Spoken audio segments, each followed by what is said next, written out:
Optics में अभी तक हम लोगों ने 2 वीडियोस में पढ़ लिया है कुछ बेसिक कॉन्सेप्ट्स। जो सबसे पहला वीडियो था वहां पे हम लोगों ने पढ़ा था कि लाइट क्या होता है, कैसे काम करता है, कैसे ट्रैवल करता है। मतलब ऑप्टिक्स समझने के लिए, लाइट को समझने के लिए जो बेसिक नीड्स थी वो हम लोगों ने फर्स्ट वीडियो में कवर किया था। सेकेंड वीडियो में हम लोगों ने उसी कॉन्सेप्ट को थोड़ा सा आगे एक्सटेंड किया था, जहां पे हम लोगों ने क्लास 10th के सीबीएसई के सिलेबस को इंट्रोड्यूस किया था और वहां पे हम लोगों ने स्पेरिकल मिरर्स के कॉन्सेप्ट को इंट्रोड्यूस कर लिया था, जहां पे हमने ये समझा था कि स्पेरिकल मिरर बेसिकली 2 टाइप के होते हैं, that is concave and convex. और इसका सबसे बेस्ट एग्जांपल आपको अपने घर में देखने को मिल सकता है स्पून के फॉर्म में।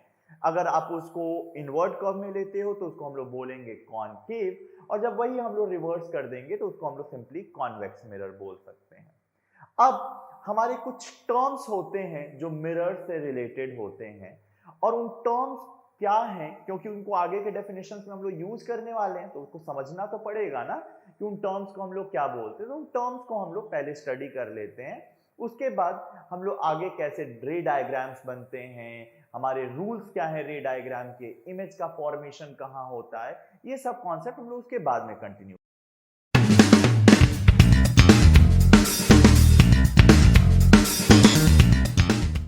Hello everyone, welcome back.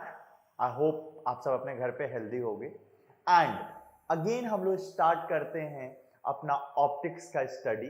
तो अभी तक आपने 2 टाइप के मिरर्स के बारे में पढ़ा है। सिंपली दोनों ही स्पेरिकल मिरर हैं, बिकॉज जो आप सरफेस देख रहे हो ये प्लेन नहीं है, बराबर नहीं है, ये थोड़ा सा कर्व्ड सरफेस में है। ऑप्शन आपके पास 2 है, या तो जो पॉलिशिंग है आप इस साइड में कर सकते हो, तो यहां पे रिफ्लेक्टिंग सरफेस आउटवर्ड कर्व हो गया and this will be called as convex. इसको हम लोग बोलेंगे convex mirror. On the opposite इसको हम लोग क्या करेंगे, आउटवर्ड वाले सरफेस को पॉलिश कर देंगे, और जब आउटवर्ड वाले सरफेस को पॉलिश कर देंगे तो जो रिफ्लेक्टिंग सरफेस है वो इनवर्ड कर्व हो गया and which will be called as concave. इसको हम लोग बोलेंगे कॉनकेव मिरर। अब क्योंकि ये जो मिरर्स हैं हम लोगों ने पढ़ा था प्रीवियस वीडियो में, अगर आपने नहीं पढ़ा है तो आपको जाके चेक करना है वो वीडियो, बिकॉज आपने समझा होगा अभी तक साइंस का कॉन्सेप्ट जो होता है, this is not like a story कि आपने एक स्टोरी पढ़ा दूसरा स्टोरी स्टार्ट हो गया तो उसके कैरेक्टर्स लिंक नहीं होंगे। ये हम लोगों का इंटरलिंक कॉन्सेप्ट होता है। मतलब अगर आपने एक चैप्टर एक वीडियो नहीं देखा है तो नेक्स्ट वीडियो समझने में मे बी आपको थोड़ी सी कॉम्प्लिकेशन आ सकती है। तो पहले आपको चेक करना है प्रीवियस वीडियो, उसके बाद आपको इस थर्ड वीडियो पे आना है। तो जो स्पेरिकल मिरर है, स्पेरिकल मिरर का नाम ही इस वजह से पड़ा स्पेरिकल, बिकॉज इसको हम लोग कंसिडर करते हैं as a part of sphere. ये हमारा एक बड़ा सा बॉल है, उस बॉल से एक छोटा सा पोर्शन कट करके हम लोग निकाल रहे हैं, इसीलिए इसको हम लोग बोलते हैं स्पेरिकल मिरर। मतलब अगर हम लोग का इतना पोर्शन एक स्पेरिकल मिरर है, दिस मच, मतलब इन दोनों स्पेरिकल मिरर को किसी ना किसी एक बड़े स्पेयर से हम लोगों ने कट करके निकाला होगा। और इसका अगर आपको 3D व्यू देखना है तो मैंने आपको प्रीवियस वीडियो में भी बताया था, अगेन मैं आपको बता देता हूं, सेम इसी चैनल पे आपके बेसिक वर्ल्ड के प्लेटफॉर्म पे आप शॉर्ट्स में जाओगे तो आप एक वीडियो देखोगे, एक शॉर्ट्स देखोगे जहां पे एक बॉल को कट करके मैंने इसका 3D एग्जांपल आपके लिए रेडी किया है, तो you can have a 3D view from it.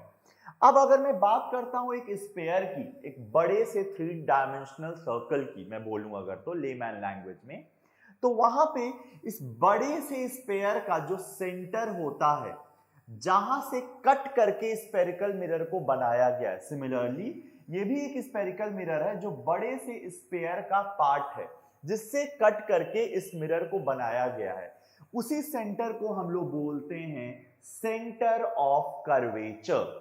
तो centre of curvature is nothing but it is a centre of a hollow sphere, अंदर से खोखला होता है स्फीयर, जहां से कट करके हम लोगों ने स्फेरिकल मिरर को बनाया है।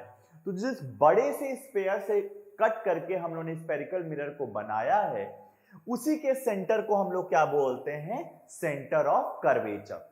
ये जो भी आप डायग्राम देख रहे हो ये डायग्राम है हम लोगों का साइड व्यू। मतलब हम लोग अपने मिरर को फ्रंट व्यू से नहीं देख रहे हैं, मतलब जो आपका चम्मच है उसको हम लोग सामने से नहीं देख रहे हैं, उसको हम लोग किनारे से देख रहे हैं। उसका लेटरल व्यू देख रहे हैं। तो जितने भी आप डायग्राम्स बनाते हो, जितने भी आप रे डायग्राम्स में आगे जाके ड्रॉ करने वाले हो, हर एक जगह आप मिरर्स का क्या बनाते हो, साइड व्यू बनाते हो। साइड के लिए साइंटिफिक वर्ड जो यूज किया जाता है उसे हम लोग बोलते हैं लेटरल। तो we are drawing a lateral view. Okay, now अब ये तो सेंटर ऑफ कर्वेचर मुझे एक पॉइंट मिल गया, और इसको रिप्रेजेंट करने के लिए जनरली आप कैपिटल सी सिंबल का यूज करते हो। इन सम बुक्स उसको 2f भी लिखा जा सकता है। 2f क्यों लिखते हैं? अगर 2f लिखते हो कोई आपका मार्क्स नहीं कट कर सकता है। क्यों लिखा जाता है 2f, वो अभी हम लोग विद इन 5 मिनट्स आपको क्लियर हो जाएगा कि क्यों 2f उसकी जगह लिखते हैं। दूसरा पॉइंट होता है आपका जस्ट मिरर। अब हम लोग को पूरे के पूरे सर्कल की बात नहीं करनी है, ये हम लोगों का मिरर है। इस मिरर का भी तो कुछ ज्योमेट्रिकल सेंटर होगा ना, मतलब कुछ इसका बिल्कुल बीच वाला पार्ट होगा। इस बिल्कुल ज्योमेट्रिकल सेंटर को हम लोग बोलते हैं पोल ऑफ द मिरर।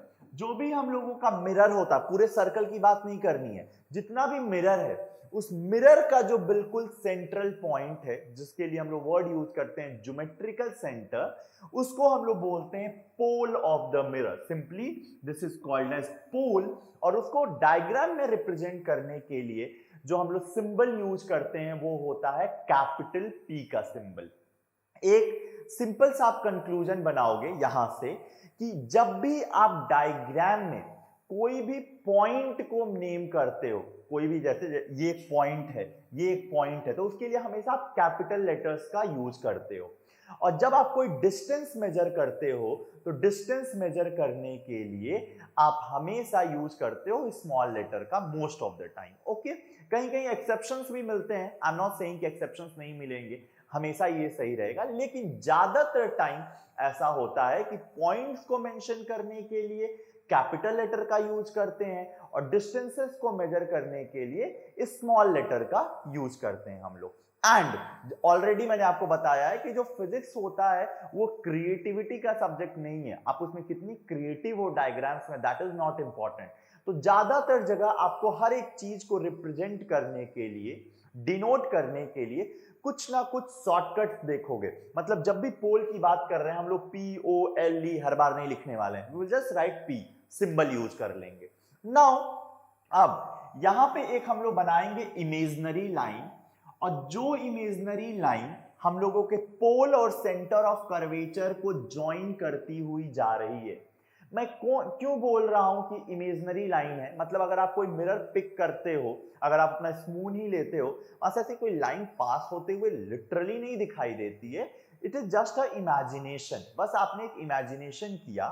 तो एक ऐसी इमेजिनरी लाइन जो आपके सेंटर ऑफ कर्वेचर और पोल को टच करते हुए जा रही है, इस लाइन को हम लोग बोलते हैं प्रिंसिपल एक्सिस।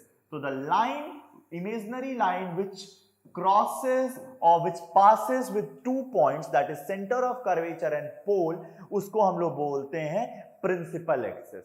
अब जो प्रिंसिपल एक्सिस होता है, अगर आपने देखा होगा उसकी दो स्पेलिंग्स होती है, एक में होता है लास्ट में PAL और एक होता है PLE। तो दिस इज PAL। क्यों?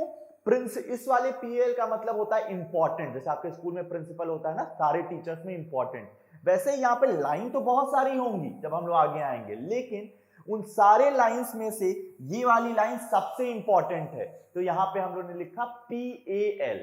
लेकिन एक और स्पेलिंग होती है प्रिंसिपल की, विच इज PLE। उसका मतलब होता है सिद्धांत, जिसपे कोई चीज काम करती है। जैसे रिफ्लेक्शन, रिफ्रैक्शन, ये कुछ प्रिंसिपल्स हैं जिसपे हम लोगों का बहुत सारे हमारे सराउंडिंग में फिनोमिना काम करते हैं, उस सिद्धांत पे वो काम करते हैं। तो जब भी आप किसी सिद्धांत की बात करोगे आप PLE लिखोगे, लेकिन जब आप बात कर रहे हो किसी इंपॉर्टेंट चीज की तो then you will write PAL। तो ये हो गया हम लोग का principal axis which is a imaginary line. Understood this much? यहां तक समझ में आया? अब इसके बाद हम लोग बात करेंगे एक पॉइंट की जिसको हम लोग बोलते हैं फोकस। ऑलरेडी हम लोगों ने कन्वर्जिंग एंड डाइवर्जिंग नेचर जाना है हमारे दोनों मिरर्स का, that is concave and convex का। अब इन दोनों में हम लोग प्रिंसिपल एक्सिस से पैरेलल लाइंस लेने वाले हैं। तो सपोज करो यहां पे मैं दो लाइन लेता हूं जो कि हमारी पैरेलल है प्रिंसिपल एक्सेस है। ये प्रिंसिपल एक्सेस है जो रेड वाली लाइन है, और जो ब्लू वाली मैंने लाइन ली ये हमारी पैरेलल है। पैरेलल लाइंस क्या होती हैं? जब दो लाइन के बीच में कांस्टेंट डिस्टेंस होता है, हर जगह बराबर डिस्टेंस होता है, तब उन दोनों लाइन को हम लोग पैरेलल लाइंस बोलते हैं। अब यहां पे देखो टोटल कितनी लाइंस हो गई? दे आर 3 लाइंस, लेकिन इन तीनों लाइन में इंपॉर्टेंट कौन है? रेड वाली, इसीलिए इसका नाम पड़ा प्रिंसिपल एक्सेस। ओके, अब ये जो सरफेस आप देख रहे हो ये आउटवर्ड कर्व है, क्योंकि वो बाहर के साइड कर्व है, तो जब ये लाइंस आके टकराएंगी तो टकराने के बाद ये हमारी डाइवर्ज कर जाएंगी, जो कि नेचर होता है आपके कॉन्वेक्स मिरर का। कॉन्वेक्स मिरर को हम लोग डाइवर्जिंग मिरर भी बोलते हैं, क्योंकि जब भी पैरेलल लाइन आती है वो उसको डाइवर्ज कर देता है, उसको बहुत एरिया में हम लोगों का फैला देता है। तो आगे जाके तो इनके मीट होने का कोई चांस नहीं है ना। एक हम लोगों का इस डायरेक्शन में जा रहा है, दूसरा ऑल टुगेदर एक डिफरेंट डायरेक्शन में जा रहा है, मतलब ये आगे जाके मीट करें ऐसा तो पॉसिबल नहीं है। और इसके लिए हम लोगों ने इमेज फॉर्मेशन में पढ़ा था कि कभी कभी रे ऑफ लाइट एक्चुअली मीट कर जाती हैं और कभी कभी वो मीट नहीं करती हैं। उस कंडीशन में अगर मैं इन दोनों रेस को पीछे के डायरेक्शन में एक्सटेंड करता हूं तो मुझे ऐसा लगेगा कि वो एक पॉइंट पे मीट कर रही हैं। They are not actually meeting, ये बस अपीयर होंगी कि वो वहां पे मीट कर रही हैं, और जिस पॉइंट पे वो अपीयर होंगी मीट करते हुए उसी पॉइंट को बोलते हैं फोकस, और फोकस को भी रिप्रेजेंट करते हैं कैपिटल एफ सिंबल से। ऑन द कॉन्ट्ररी अगर मैं बात करता हूं कॉनकेव मिरर की, तो कॉनकेव मिरर में जो हमारा रिफ्लेक्टिंग सरफेस है दैट इज इनवर्ड कर्व, अंदर के डायरेक्शन में कर्व्ड है। उसकी वजह से जब लाइट टकराएगी तो टकराने के बाद जो रिफ्लेक्शन होगा वो अंदर के डायरेक्शन में होगा, और वो प्रिंसिपल एक्सेस पे एक पॉइंट पे एक्चुअली मीट करेंगी। This is very important. यहां पे ये जो दोनों रेज हैं ये एक्चुअली नहीं मिल रही हैं, हमें ऐसा लग रहा है कि वो किसी पॉइंट पे मीट करती होंगी अगर उनको पीछे एक्सटेंड किया जाएगा। तो ये जो फोकस है this is a virtual focus. ये कैसा फोकस है हम लोगों का? वर्चुअल। वर्चुअल मतलब कुछ ऐसा जो रियल नहीं होता है। तो ये रियल नहीं है, रियलिटी नहीं है, ये तो हम लोग अज्यूम कर रहे हैं, हमें ऐसा लग रहा है, तो ये वर्चुअल फोकस होगा। But here rays of light are actually meeting, यहां पे रे ऑफ लाइट एक्चुअली मीट कर रही है, यहां हमें फोर्स करने की जरूरत नहीं है। तो ये जो हम लोगों का फोकस होगा this will be a real focus. ये जो हम लोगों ने फोकस की बात की, पॉइंट की, ये रियल फोकस है। तो हम लोग कैसे डिफाइन कर सकते हैं फोकस को? वी कैन से दैट कि focus is a point on principal axis. कहां पे है ये पॉइंट? कहीं पे भी, कहीं हवा में आप कहीं पे भी बात कर सकते हो, नहीं, ये जो मैंने रेड वाली लाइन बनाई प्रिंसिपल एक्सेस, ये पॉइंट उसी पे लाई करता है। सो focus is a point on the principal axis where parallel rays of light after reflection appear to meet or actually meet। मतलब जब पैरेलल रेज ऑफ लाइट आती हैं तो या तो वो एक्चुअली मीट कर जाती हैं, कहां पे एक्चुअली करती हैं? कॉनकेव में, या तो ऐसा लगता है कि वो मीट कर रही हैं, किस कंडीशन में? कॉन्वेक्स में। इस बेसिस पे इस फोकस को हम लोग वर्चुअल और रियल बोल सकते हैं। ये हो सकता है कि आपके एमसीक्यू फॉर्म में आपके बोर्ड एग्जाम में पूछ लिया जाए, among the following options which one possess a virtual focus। Option में आपके दे दिया गया concave, convex, plane, none of the above. तो आप क्या बोलोगे? कॉन्वेक्स। कॉन्वेक्स के पास वर्चुअल फोकस होता है। तो ये आपके बोर्ड एग्जाम में क्वेश्चन फ्रेम आउट करके थोड़ा सा ट्विस्ट करके आपके एग्जाम में पूछा जा सकता है। नाउ अभी तक हम लोग ने जितनी भी चीजों की बात की, ये हम लोग ने बात किया है विथ रिस्पेक्ट टू पॉइंट्स। ये भी पॉइंट है, ये भी पॉइंट है, ये भी पॉइंट है, और एक हम लोग ने इमेजिनरी लाइन की बात की। अब अगर आपको याद होगा, मैंने कुछ टाइम पहले, थोड़ा सा ध्यान से पढ़ोगे डेफिनेटली याद रहेगा, आप लोगों को थोड़ा सा कंसंट्रेट करना है। सो अगर आपको याद होगा, मैंने बोला था कि ये जो C होता है which is centre of curvature, इसको हम लोग 2f भी लिख सकते हैं। एंड आई हैव सेड कि मैं बताऊंगा कि इसको 2f क्यों लिखते हैं, बिकॉज ये डेरिवेशन आपके क्लास 12 के सिलेबस में आ जाएगा। वंस हम लोग वहां के वीडियोस रिकॉर्ड करेंगे, आपके लिए अवेलेबल करवाएंगे। डेरिवेशन भी मैं आपको एक्सप्लेन करूंगा, बट 10th लेवल में आपको बस इतना जानना है कि ऐसा देखा जाता है कि अगर मान लो ये टोटल डिस्टेंस है हम लोगों का 20 सेंटीमीटर, तो ये जो फोकस है वो बिल्कुल आधे डिस्टेंस पे होता है, दैट इज 10 सेंटीमीटर पे। मतलब ये डिस्टेंस जितना भी होगा उसका जस्ट डबल होगा हम लोग का सेंटर ऑफ कर्वेचर का डिस्टेंस। मतलब अगर ये f है तो ये कितना हो जाएगा 2f। मतलब क्योंकि हम लोग का फोकस जितनी दूर पे रहता है पोल से उसके ट्वाइस दूर रहता है सेंटर ऑफ कर्वेचर, इसीलिए हम लोग सेंटर ऑफ कर्वेचर की जगह अगर डायग्राम्स में हमें मन है तो हम लोग 2f भी लिख सकते हैं। You either go with c और 2f, both will be considered correct, दोनों में कोई प्रॉब्लम नहीं है। अब हम लोग बात करेंगे कुछ डिस्टेंसेस की। अब अगर डिस्टेंस मेजर करने वाले हैं, दो टाइप के डिस्टेंस मेजर कर सकते हैं। पहला तो पोल से स्टार्ट करके फोकस तक का डिस्टेंस, और दूसरा पोल से स्टार्ट करके सेंटर ऑफ कर्वेचर तक का डिस्टेंस। ये दो डिस्टेंसेस हम लोग मेजर कर सकते हैं। और जो हम लोग पोल से लेकर फोकस तक का डिस्टेंस मेजर करते हैं, इस डिस्टेंस को बोलते हैं फोकल लेंथ, या इजी है याद करना, फोकस तक का डिस्टेंस। और डिस्टेंस हमेशा in the case of mirrors start करना है आपको पोल से ही चीजों को मेजर करना स्टार्ट करना है। आपको जहां मन करना है जाओ आप, जितनी दूर तक मेजर करना है करो, लेकिन स्टार्टिंग पॉइंट हमेशा क्या होना चाहिए, पोल। तो जब आप पोल से फोकस तक का डिस्टेंस मेजर करते हो उसी को बोलते हैं फोकल लेंथ, और फोकल लेंथ को रिप्रेजेंट करते हैं हम लोग स्मॉल f सिंबल से। ओके, एंड जब आप बात करते हो पोल से लेकर सेंटर ऑफ कर्वेचर तक के डिस्टेंस को, इस डिस्टेंस को बोलते हैं हम लोग रेडियस ऑफ कर्वेचर। यहां पे आपको थोड़ा सा ऑप्शन मिलता है, आप स्मॉल r भी लिख सकते हो और आप कैपिटल R भी लिख सकते हो, both is possible. Now in a single diagram on a single screen बहुत ज्यादा मेसी हो गया है, तो I am just going to clean it. But अगर आपने वन बाय वन हर एक चीज देखा होगा तो आपको हर एक चीज बहुत क्लियरली समझ में आई होगी कि सेंटर ऑफ कर्वेचर क्या होता है, पोल क्या होता है, प्रिंसिपल एक्सिस क्या होता है, एवरीथिंग वो आपको क्लियर होगा। अब यहां पे एक रिलेशन भी लिख सकते हैं that r is equal to 2f। जो रेडियस ऑफ कर्वेचर होता है वो किसके इक्वल होता है, हमारे 2f के इक्वल होता है। या फिर इसका जस्ट रिवर्स हम लोग ये भी लिख सकते हैं that focal length is half of the radius of curvature। हम लोग का जो फोकल लेंथ होता है और रेडियस ऑफ कर्वेचर का आधा होता है। मतलब अगर आप पोल से सेंटर ऑफ कर्वेचर की डिस्टेंस को मेजर करो उसको रेडियस ऑफ कर्वेचर बोलेंगे, और अगर आप फोकस तक का डिस्टेंस मेजर करो उसको फोकल लेंथ बोलेंगे। और जस्ट नाउ मैंने आपको प्रीवियस वाले स्लाइड में बताया था कि ये बिल्कुल एक दूसरे के आधा होते हैं। तो एज फॉर दैट जो रेडियस ऑफ कर्वेचर होगा वो डबल होगा फोकल लेंथ का, जो फोकल लेंथ होगा वो हाफ होगा रेडियस ऑफ कर्वेचर का।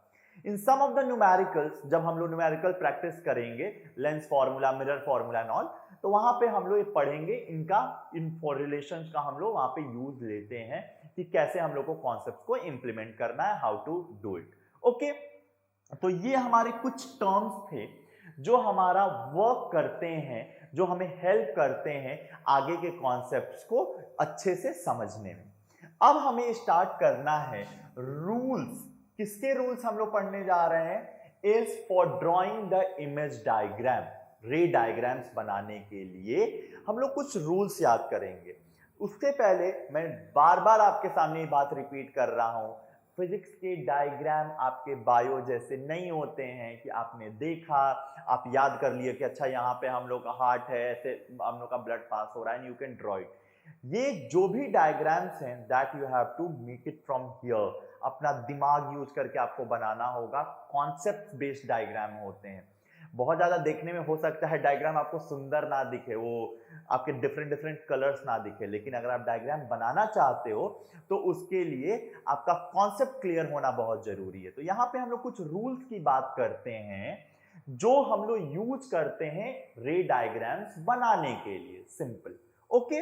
ये रूल्स हमारे दोनों ही कंडीशन में पॉसिबल है, मतलब कॉनकेव के लिए भी ओके रहेगा और कॉन्वेक्स के लिए। जो सबसे पहला मिरर मैंने बनाया, ये बनाया मैंने कॉनकेव और दूसरा मैंने बनाया कॉन्वेक्स। सबसे पहले जब भी आप कोई रे डायग्राम बनाने वाले हो तो रे डायग्राम बनाने से पहले आपको ये याद रखना है कि आप बनाओगे कैसे रे डायग्राम, क्या क्या इंपॉर्टेंट चीजें उस डायग्राम में आप लेके चलोगे। तो जो सबसे इंपॉर्टेंट चीज है, आपने मिरर बनाया, जो भी रिक्वायरमेंट रहेगी कॉनकेव या convex, you will draw it. और कैसे पता चलेगा कॉनकेव है कि convex? With the help of polishing. Polishing को कैसे रिप्रेजेंट करते हैं डायग्राम में? क्या उसमें हम लोग एक्चुअली पॉलिश लगाएंगे पेंट से? नहीं, with a slanting line. Diagram में हमेशा आप स्लांटिंग लाइन से अपनी पॉलिश को शो करते हो। उसके बाद आप बनाओगे प्रिंसिपल एक्सिस।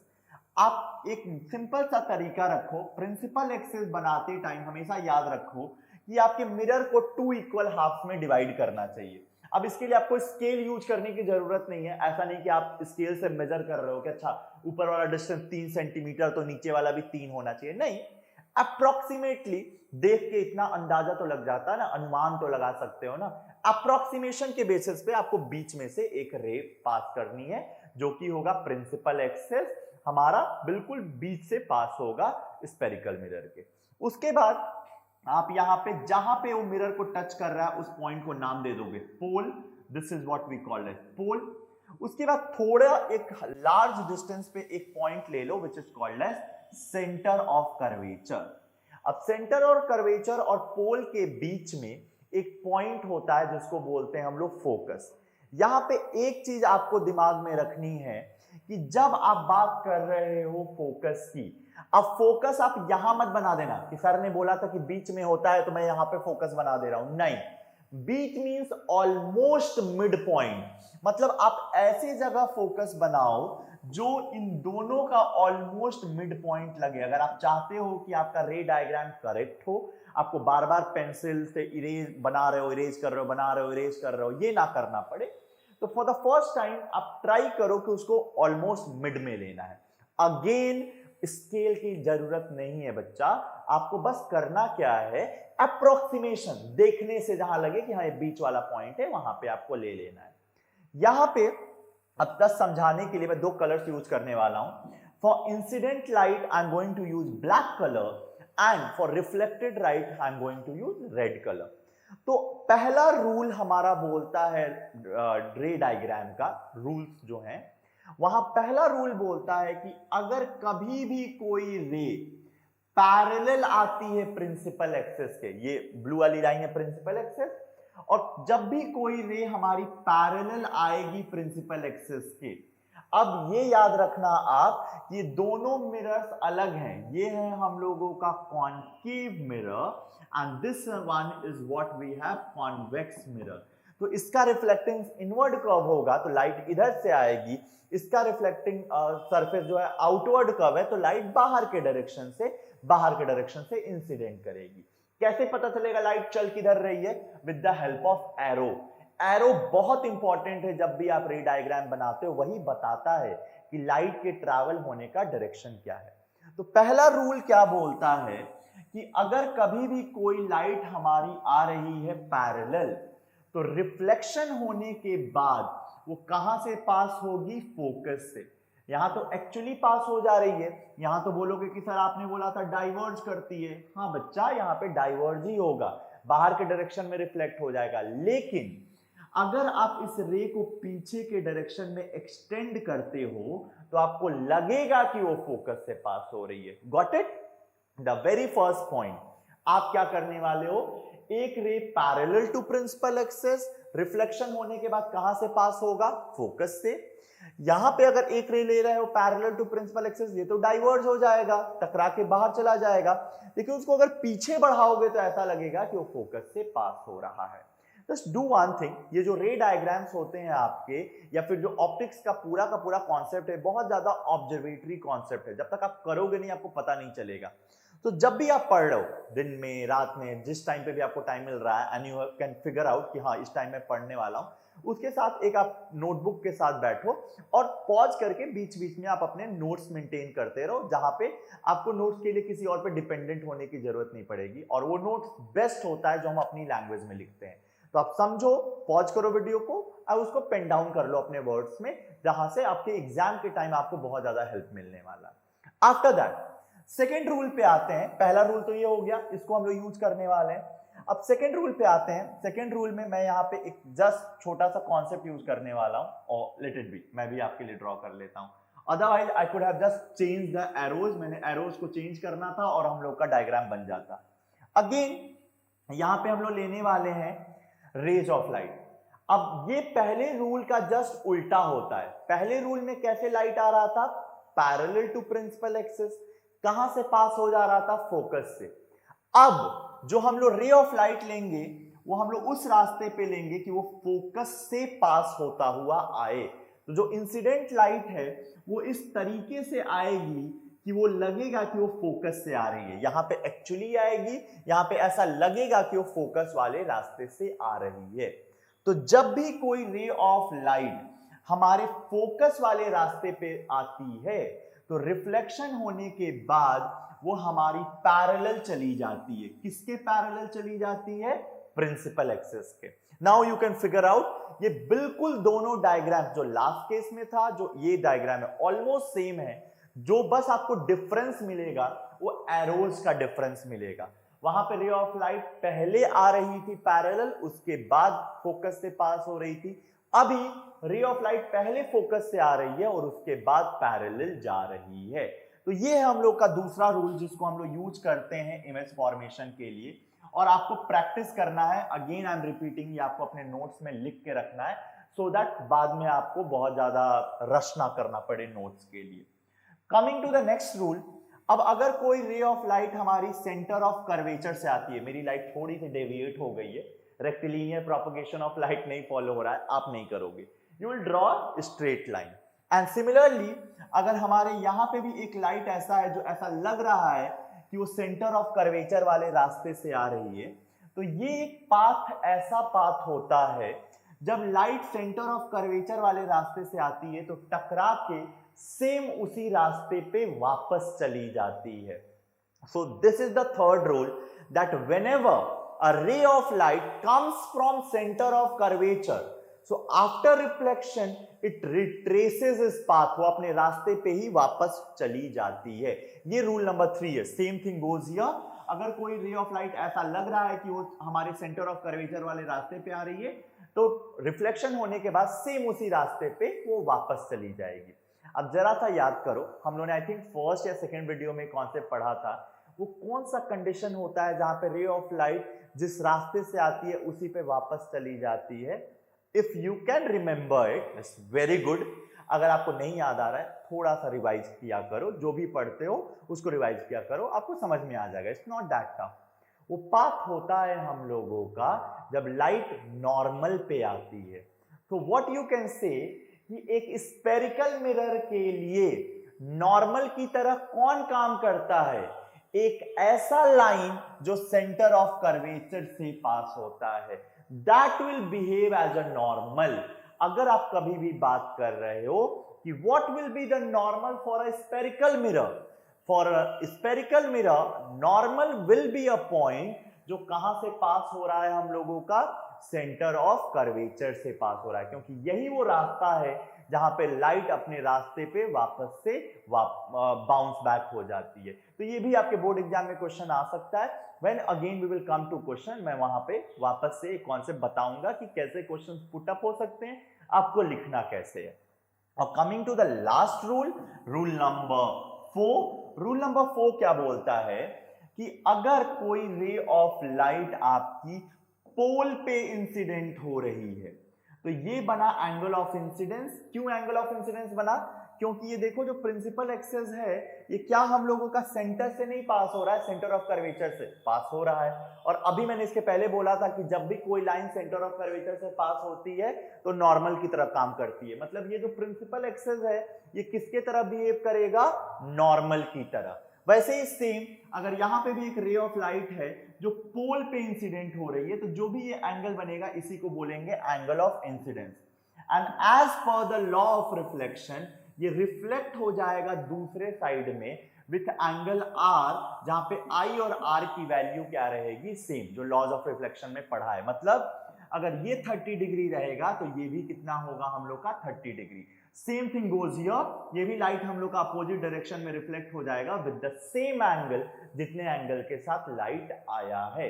तो जब भी आप रे डायग्राम बना रहे हो, ये जो 4 रूल्स पढ़े इन्हीं चारों रूल्स में से कोई भी 2 रूल हम लोग यूज करते हैं और हम लोग अपना रे डायग्राम बना लेते हैं। So from here you can get कि आपको डायग्राम्स बनाने कैसे हैं। रूल्स हम लोग ने पढ़ लिया, अब डायग्राम्स कैसे बनाने हैं वो हम लोग अपने नेक्स्ट वीडियो में कवर करेंगे। टिल देन आपको करना है अगेन बहुत सिंपल सा काम, सब्सक्राइब नहीं किया है तो बेसिक वर्ल्ड के चैनल को सब्सक्राइब करना है, लाइक करना है just to appreciate the effort of your teachers, and आपको शेयर करना है वीडियो सो दैट ज्यादा से ज्यादा लोग इस वीडियो को अपने बोर्ड एग्जाम में अपने मार्क्स इंक्रीज कर पाए।